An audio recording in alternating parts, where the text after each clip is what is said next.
They finally did it.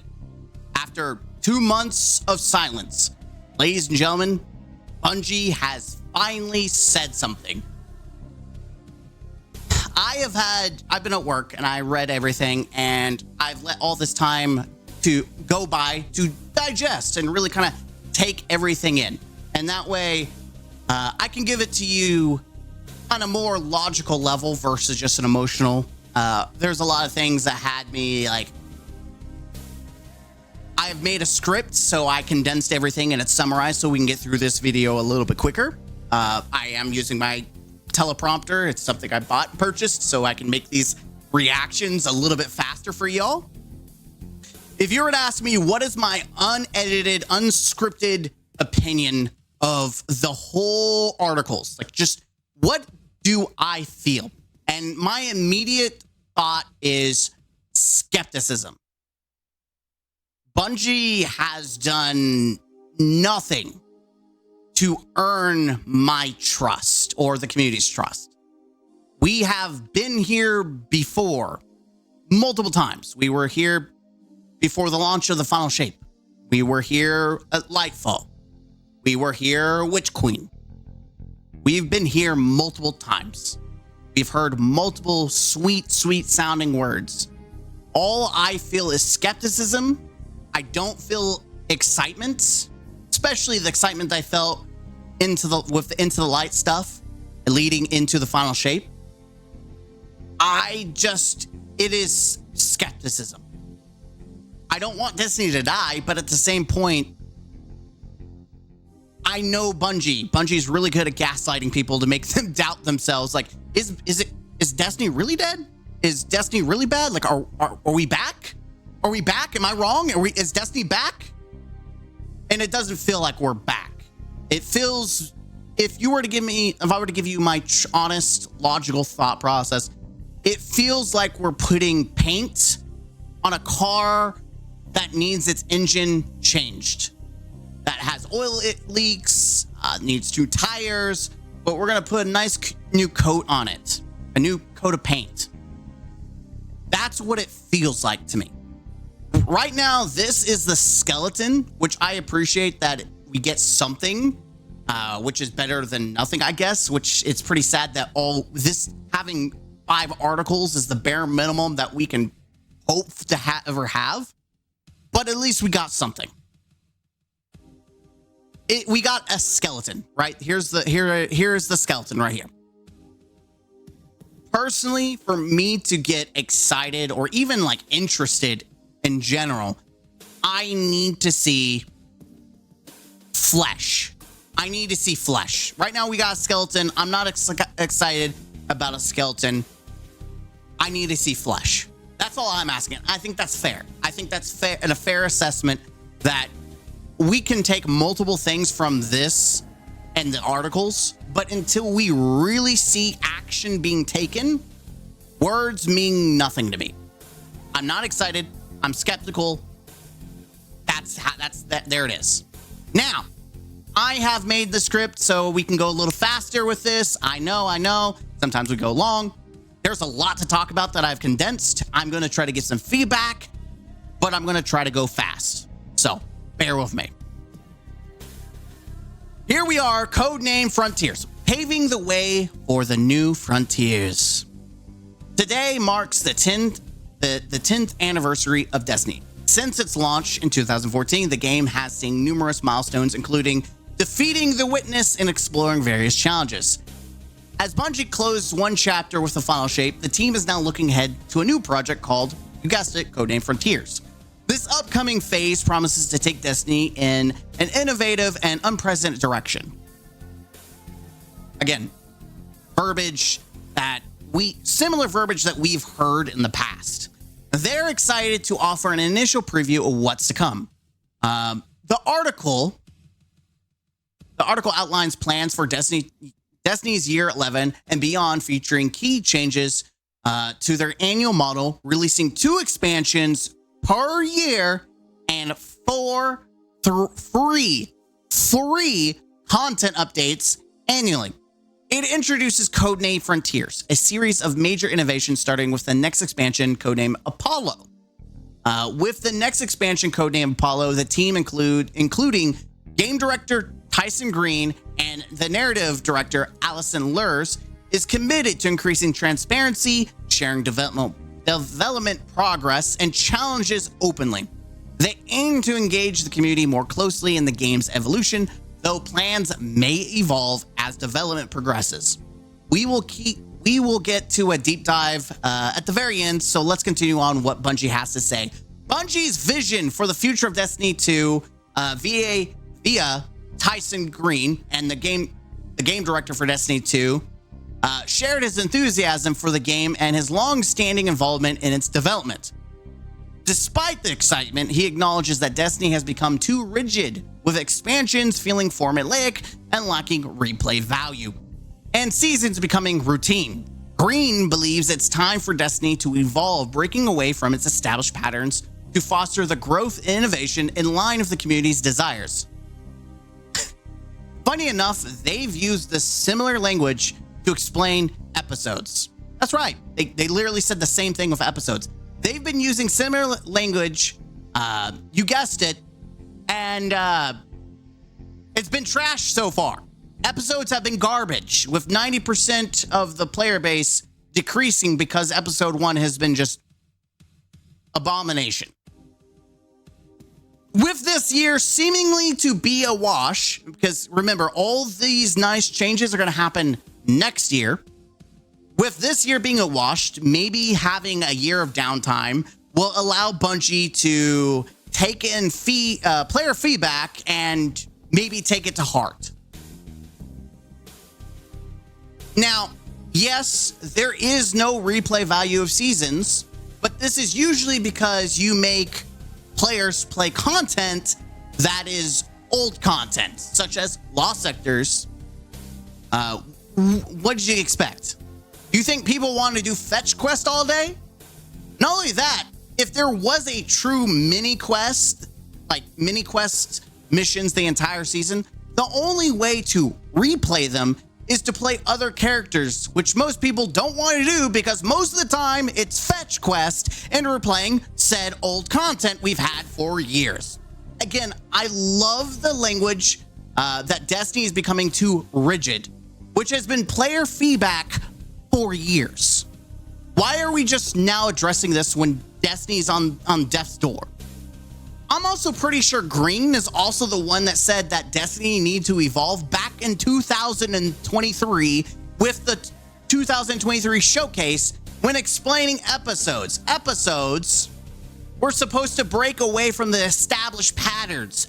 You're telling me another year went by and we still didn't bother learn from feedback or make competent changes? You really have to zone in on Bungie's language when they talk about changes, because the more you pay attention, the more you realize they're trying to sell you the same crap every time. It's always the same words. We need action, Bungie. We need action. Like years ago, we needed action. But here we are reading a blog about the future expansions. Starting next year, Destiny 2 will shift from a single annual big expansion to releasing 2 medium-sized expansions. And let's transfer that over there. There we go. Annual expansions. Releasing 2 medium-sized expansions over 6 months. This change aims to free up development resources for more innovative content and varied formats. The new expansions will explore different structures beyond the traditional campaigns, such as non-linear campaigns, exploration experiences, unique formats like roguelikes or survival shooters. While departing from the one-shot campaign model, the focus on compelling storytelling will remain a priority. Yeah, compelling storytelling. You need to work on your narrative team with their fan fiction. Especially episode 1 was just god-awful. With a return to the mystery and wonder of early Destiny. That's right, we are back to Curses of Osiris and Warmind double expansions. Though it seems it's going to be more of the Shadowkeep size, though, if I'm going to be honest, most people have had negative thoughts in regard to Shadowkeep, so maybe we should avoid doing that. Personally, I don't think A lot of people have issues with a linear experience. I think it's merely a problem with quality, especially the narrative. Especially when we get into seasons, that's a huge thing. Narrative usually is the killer for most people. Quality overall, not quantity, quality, which we'll talk more later. Seasons.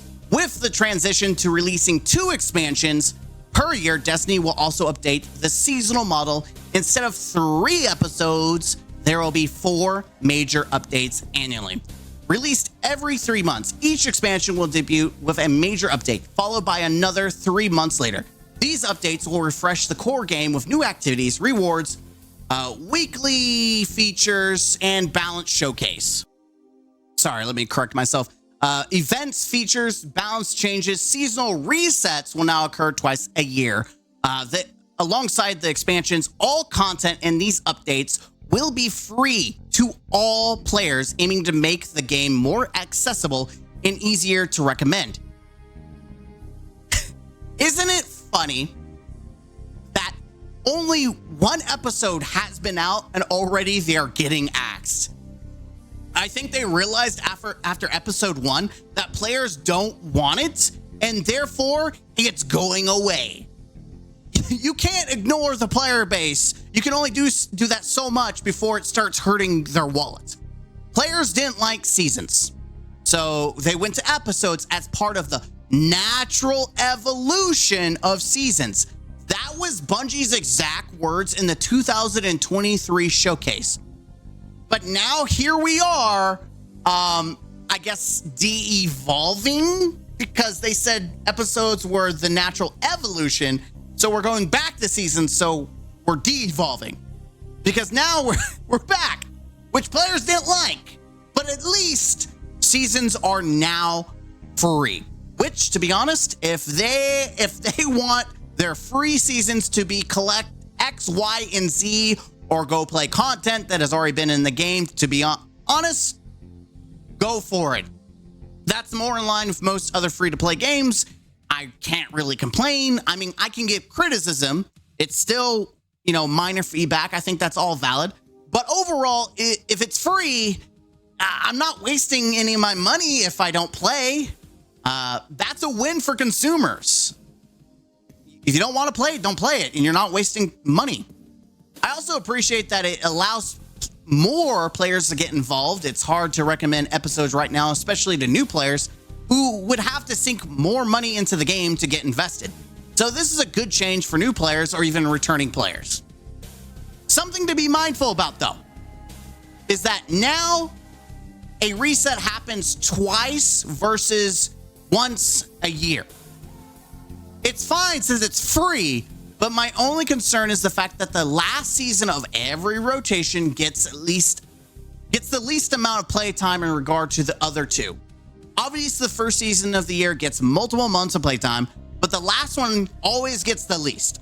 I don't have a solution, but it feels like it's definitely going to be more FOMO with the last season in the rotation, especially since now it's twice a year versus once a year, which is still not good for players who jump into the game late. Now we move into core gameplay. Planned improvements to Destiny's core gameplay experience focuses on 2 main areas: approachability and the significance of gear and challenges.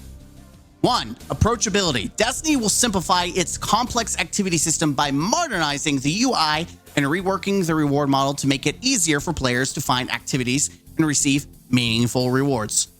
2. Gear and challenge. To ensure activities remain engaging, a new challenge customization system will allow players to adjust difficulty levels and encounter diverse gameplay modifiers. Higher tier rewards, like Adepts and Artifice Armor, will be available across various activities.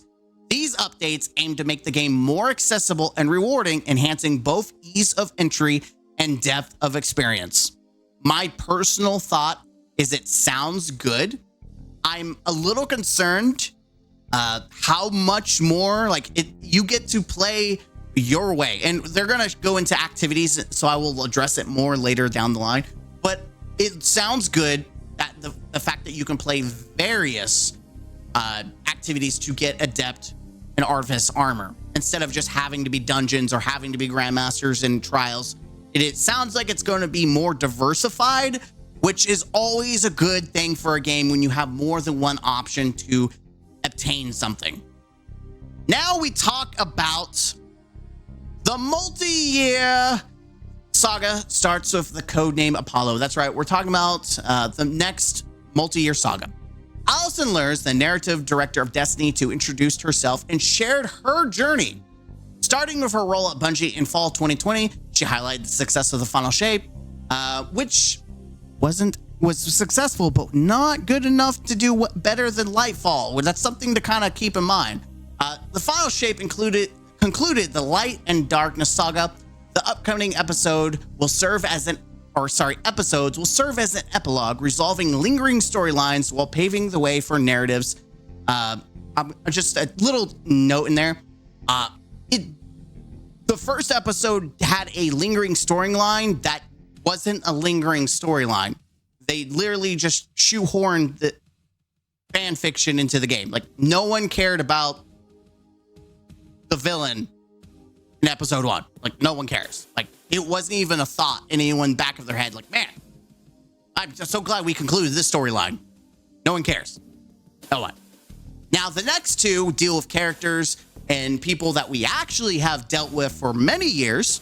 People will probably care about that a lot more, but this first one seemed like someone's high school fan fiction. So let's put that out there. The focus will shift to a new saga, setting the stage for future development in the Destiny universe. Starting with codename Apollo, the new saga will feature a core theme, introducing new characters, factions, and include various twists. All details are being kept under wraps to preserve the experience. The saga will unfold over several years. The first expansion, codename Apollo, will offer a non-linear, character-driven adventure. My personal hope is that we stop with the bad fanfiction and relationship narratives that no one cares about. No one gives a crap. I swear, if I get another expansion about Savala's dead wife or a robot love story, I'm going to lose my mind. Stick to the action and guns. Save the soap opera crap for days of our lives. Listen, all this seems really decent on paper. Like the whole trying something different. The new characters and factions. When I hear new factions, I want to hear new actual enemies. I don't want a different variant of the Fallen. I don't want the fifth version of the Vex. Like, I don't need the precursor. I would like just something new. I don't need the Hive taken Dread variant. Let's get an actual true blue different enemy, like Rolk. I know Rolk is technically, he's not, I don't know if he's necessarily considered part of the Dread. Obviously things are based after him. But like, can we get more of the first time we experience a Rolk, we're like, yo, this is a new enemy we've never experienced before. I would like that. The Dread, even some of the Dread are based off like the Scions and stuff like that. Tormentor is based off the Scions. Like, I want actual true blue, like our flying enemy of the Dread that is completely fresh. I want more of that. And I think most of the Destiny community would approve of that statement. Even the ones that are like defending Bungie, I think they would love to see more true blue enemy factions. So let's talk about what do they mean by non-linear? In codename Apollo, the storytelling approach will shift from a linear progression as seen in previous stories like the Final Shape to a more non-linear experience. Players will explore a new location with multiple story threads, choosing their own path throughout the narrative.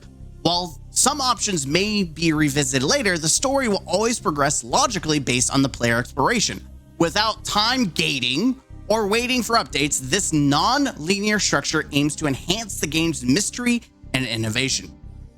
Future expansions will also experiment with different narrative structures to match their unique experiences. My first thought is it sounds like Dark Souls in regard to exploration. You choose the journey which eventually leads to the same ending, but overall you get to choose how you get there. I can dig that if it's done well enough. Also, one of the biggest things from this article that stands out to me that we all have said for years, no time gating. It takes the game literally dying, Bungie losing employees, for them to take a freaking hint, even after barrel stuffing everyone with episodic time gating garbage. Finally, they get it through their prideful minds that time gating is not going to retain players. Imagine that. Finally, players can play at their own rate. That is probably one of the biggest W's out of this entire thing. Now, am I skeptical about them not doing time gating? Yes, I feel like in some way or fashion, they're going to try to sneak it in. All right, moving on into the unknown. The article discusses significant changes coming to Destiny storytelling approach. Instead of a predictable linear narrative, the game will adopt a more dynamic, involving story reflecting ongoing innovation in the game world. This will involve introducing new characters and evolving factions while ensuring the story is accessible and rewarding for all players regardless of their lore knowledge.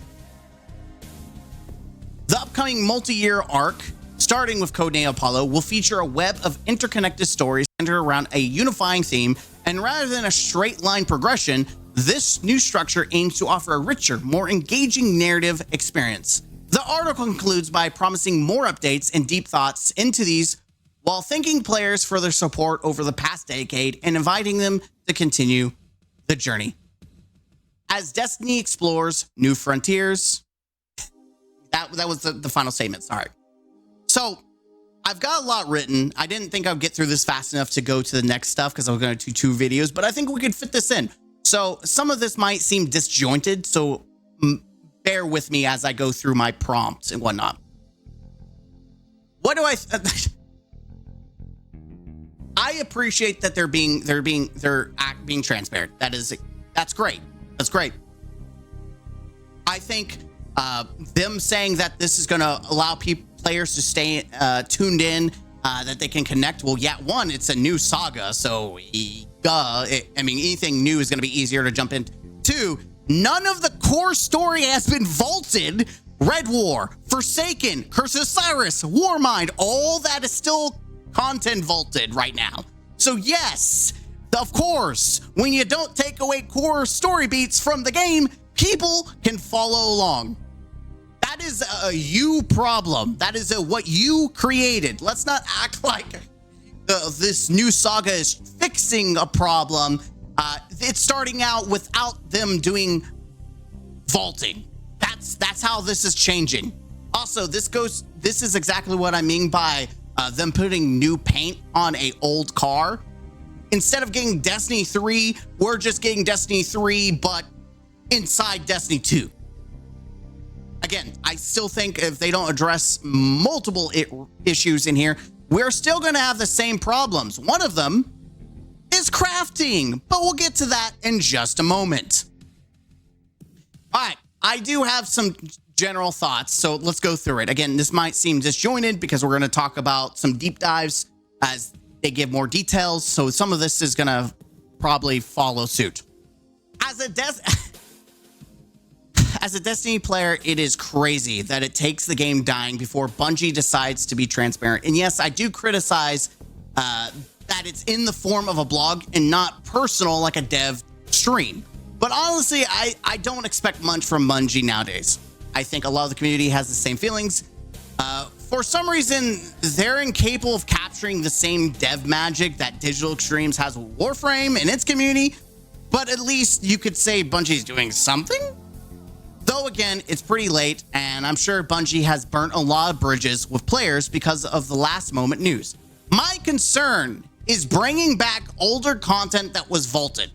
If there were 4 major updates and 2 expansions, where do vaulted content come into play? The raids, the expansions, the loot? I think if they try to re-release content as vaulted content as seasonal updates, I think a lot of players will be upset.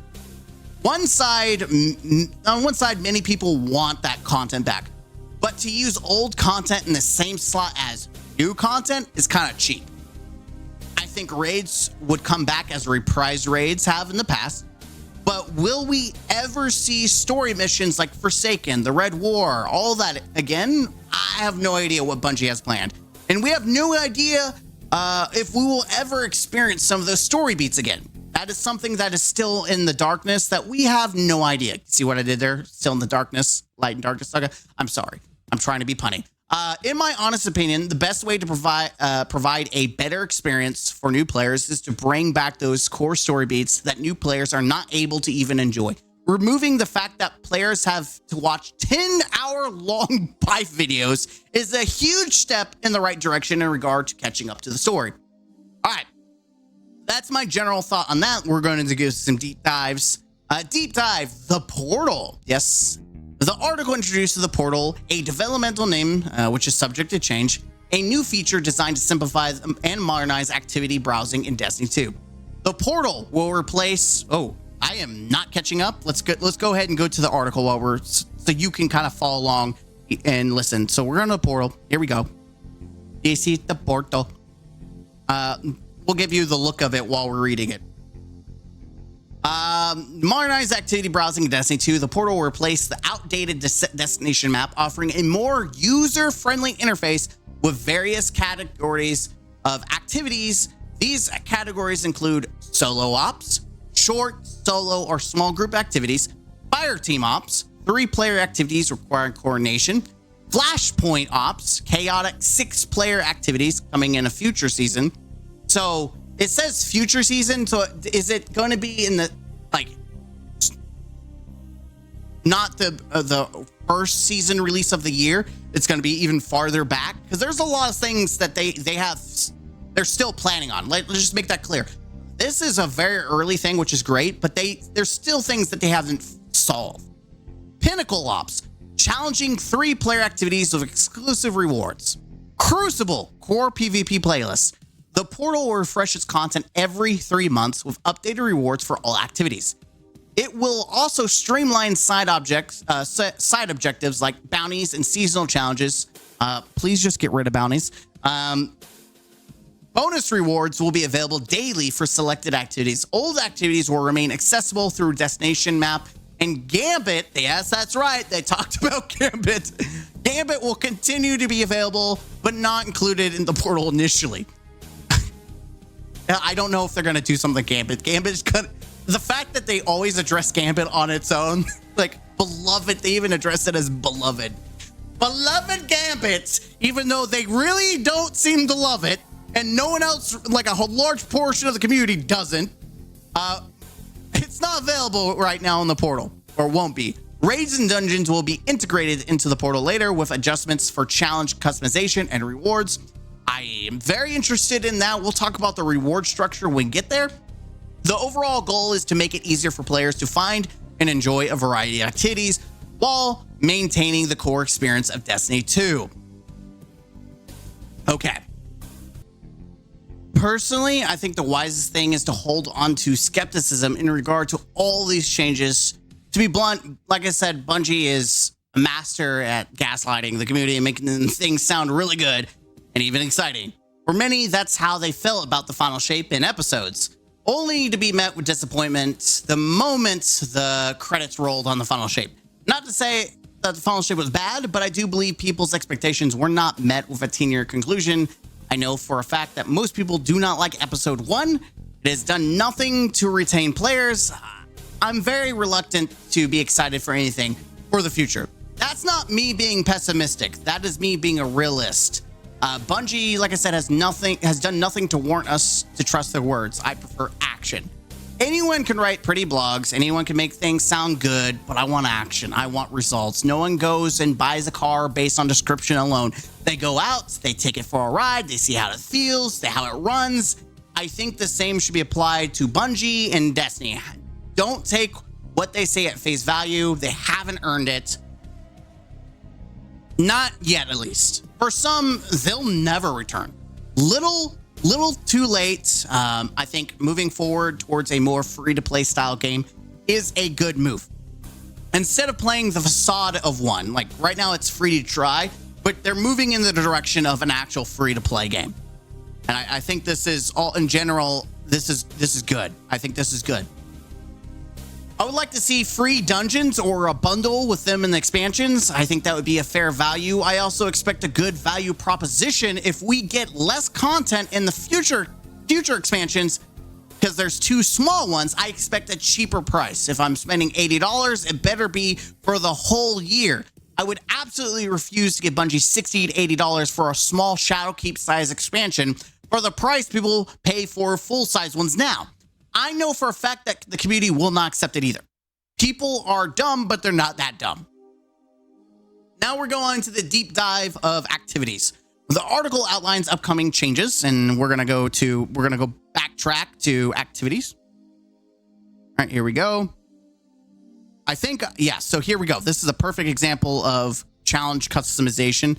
I think people would like to prefer to see this. They outlined upcoming changes to core game activities, focusing on enhancing variety, difficulty, and rewards. Key changes, so these are important. 1, broader range of activities. Core game activities include a wider selection of new and updated options, refreshing every major update. These activities will be accessible through the new portal screen. 2, challenge customization. Players can now adjust the difficulty of activities with challenge customization, which introduces new combat challenges and modifiers. This feature allows for deeper personal mastery and offers better rewards based on the difficulty and chosen modifiers. Which, yeah, I mean, as you can see right there, we have on the screen, they have a lot of new options now. 3, reward rating system. Activities will use a reward rating system which combines team and personal score to determine the quality and quantity of rewards.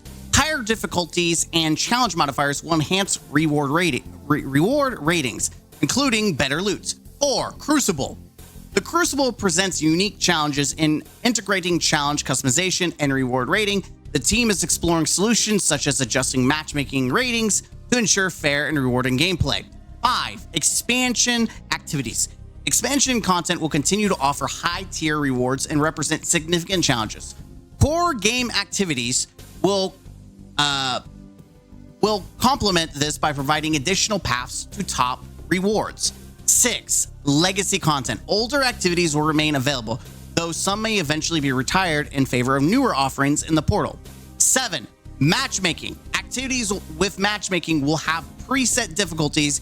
Using challenge customization will disable matchmaking, though higher challenge options will rotate daily to ensure effective matchmaking. Overall, these changes aim to refresh the core game experience, making it more engaging and rewarding for players of all skill levels. One of my personal thoughts on this all seems really good for the most part, because you get to choose how you play. But I also feel like it also might lock players out. Like, how much of a difference is it from how it is right now? If you were to say, if someone's playing, people are playing expert level right now, is it going to be less rewards than what it is now? If someone's skill level is expert, are they going to get less of an experience with this change? If someone like me does masters, do I have to crank this thing up beyond grandmasters?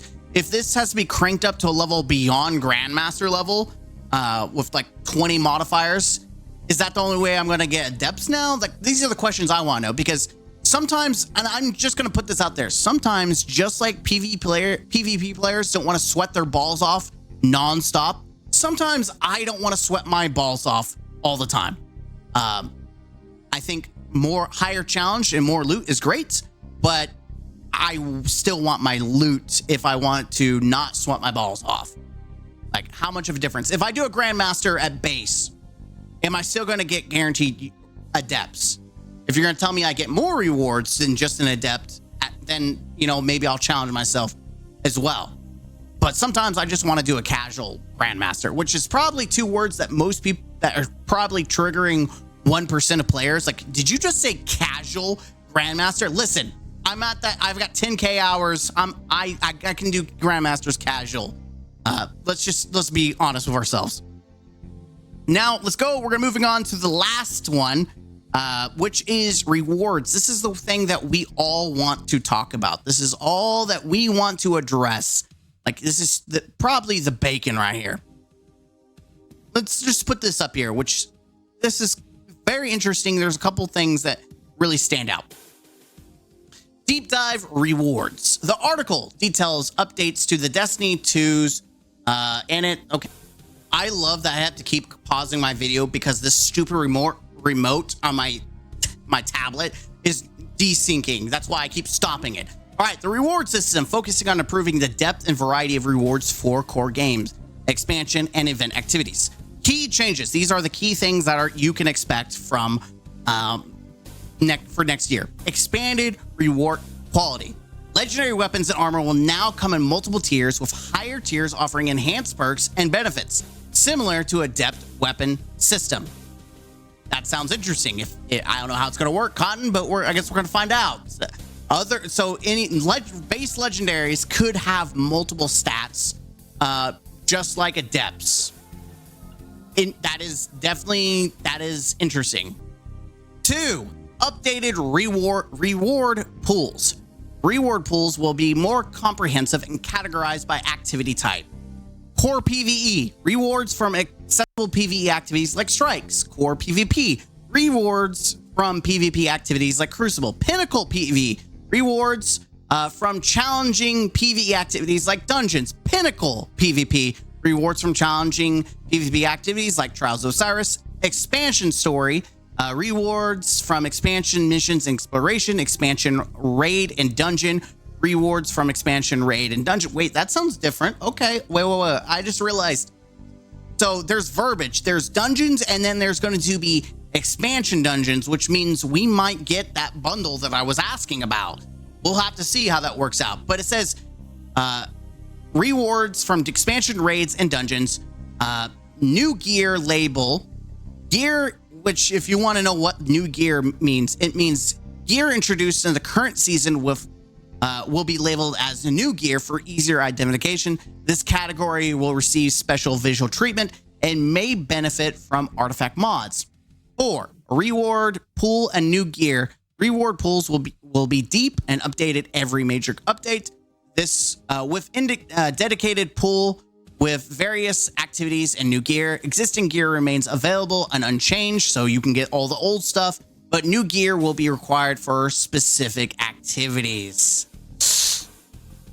That is very interesting. This was also part of the leak that you would have to do.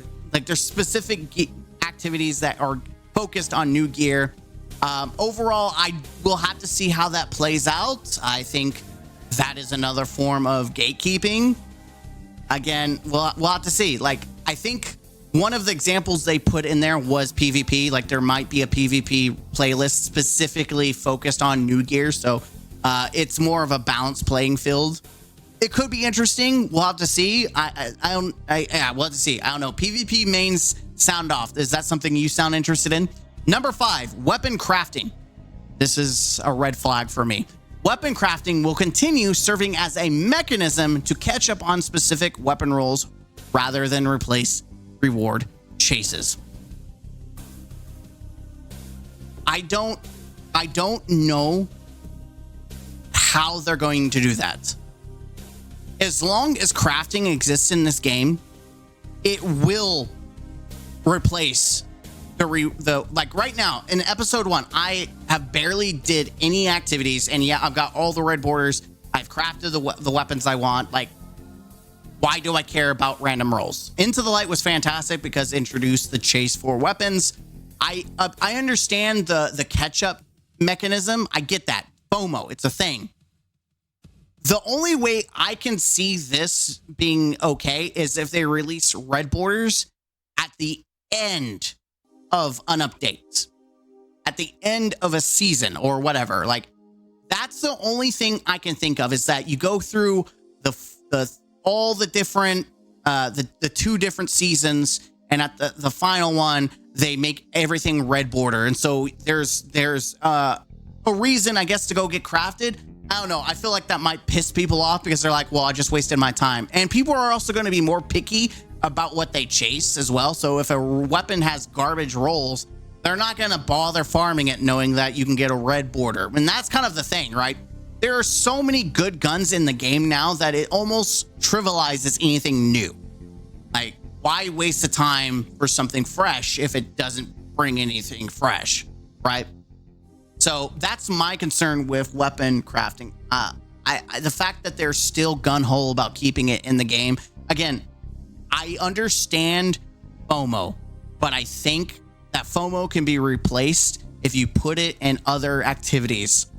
Like, there's enough spots, like general core content, that you could throw older weapons into a rotation and it allow players to farm it. Onslaught is a great example. Though I'd prefer old, like vaulted weapons to go into that. But I digress. All right, now we go to the FAQ section. This is where they do their own questions, and then I guess they assume these are going to be questions that the community has, so they try to preemptively answer it. If I can get my remote to work. All right, we're here at the FAQ, so you can see it yourself. Sunsetting of old gear. No, old gear will not be sunset. Existing gear remains usable and can be infused to match the power of new gear. Availability of old gear. Old gear will still be attained from older activities. Weapon crafting. Crafting will still be available and will support obtaining specific weapon rolls that players may have missed. Overall, these changes aim to enhance the reward experience by offering more variety and depth across a wider range of activities. Again, we have a skeleton. We have a skeleton. Oh, and I personally, like, there's obviously, you're going to be able to enhance more things. You're going to be able to enhance a regular weapon that, and then give it adept, stats. And you're going to be able to do origin perks adept. The concept of artifacts. I'm going to be honest, guys. Like, here's the thing about artifact mods. I'm tired of them.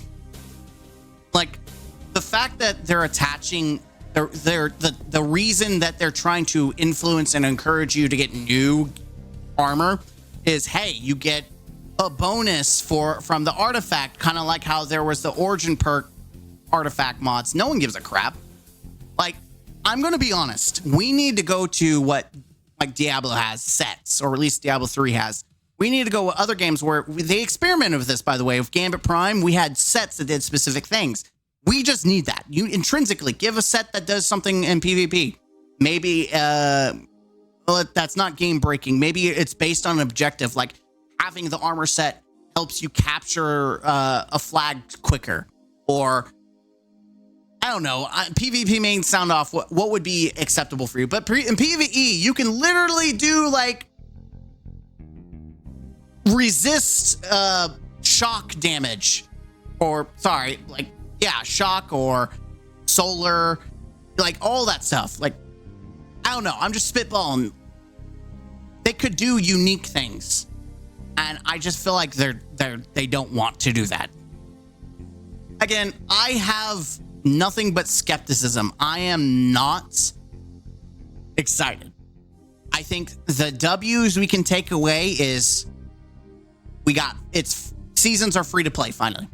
We're no longer a $15 price tag every season. It's free. But my concern is that now I feel like we're going to see more microtransactions as a trade-off. I feel like the floodgates are going to be open. We fought back the starter pack in Season of the Wish, where they try to sell exotics and all this other stuff. I feel like those doors are open again with the fact that now we are going more into the free to play. Obviously, they're still doing expansion as paid content. I think WoW does that, but the difference between WoW and Destiny is that, yes, you pay for our content for WoW, but you also pay for a subscription, which covers everything. And so I know WoW has its woes, but someone can sound off, but I'm pretty sure that most of the content has a decent value proposition. I could be wrong, but I do know they have like WoW tokens and all this other microtransaction stuff that they pump out to try to take advantage and make sales. I feel like Destiny is going down that road. Now, if they take a Warframe approach, I'm more acceptable of that, because you can play the entire game of Warframe and never spend a dime, and you can still earn all the same loot. Like, I can buy weapons and gear outright, or I could just farm for it in game. I think that would be great. If Bungie wanted to do that, say, hey, here's all this cool transmog. You can earn it in game, like doing raids and spending hours and hours grinding this hard activity, or you could spend $15 and get it outright. I think I'm fine with that because I'm not forced to have to buy it. Whereas, you know, I can just grind for it, which is what I would do because that's what I want. I want a chase item. And if someone else, like I don't care about prestige. If you're going to free to play, no one gives a crap about prestige. Like that's what raids are. But I'm talking about everything else. Like who gives a crap? Like literally it's customization. Like people have trials emblems. Like no one gives a crap about prestige in this game. I think people live in a fantasy land if they're so hung up on prestige. No, there is nothing prestigious about Destiny unless you have a day one belt. Let's just put that out there. No one cares about your world's first unless it's a world first day one raid belt. No one cares about trials. No one cares about competitive. No one cares about grandmasters. No one cares about your seals. No one cares about your emblems. No one cares about your armor, your weapons. No one gives a crap. The only thing in Destiny that actually ever matters is a day one belt. That's it. Let's get out of the fantasy land and let's get into reality. Let's make the game better and not focus on the 1%ers that live in the fantasy world that there's actual prestige in Destiny, because there's not. When there's 50 titles and everyone has gilded their stuff like 30,000 times and people have every emblem under the sun, no one gives a crap. When crafted weapons exist, no one gives a crap. There it is. I said it. Get upset. Overall, again, skepticism. That is the word that is coming to mind. You should be skeptical. You should wait for action to take place before you. I don't think this is Destiny saved. Nothing about this tells me that Destiny's saved. Is it some things in the right direction? Sure. But why are we waiting after 10 years to do that? And I'm not saying like, oh, they should have done it back in Destiny 1, though I'm talking about in Destiny 2 in general, right? If they're going to use Destiny 2 as the vehicle for Destiny 3 content, which is what it seems like they're literally just going to try to tune up the car. Instead of getting a new car, they're going to make the old car the new car. We'll have to wait and see. I'm Mr. Gaming Counselor. This video's gone long enough. Hit the like button, comment down below. We're almost to 1,000 subby wubbies.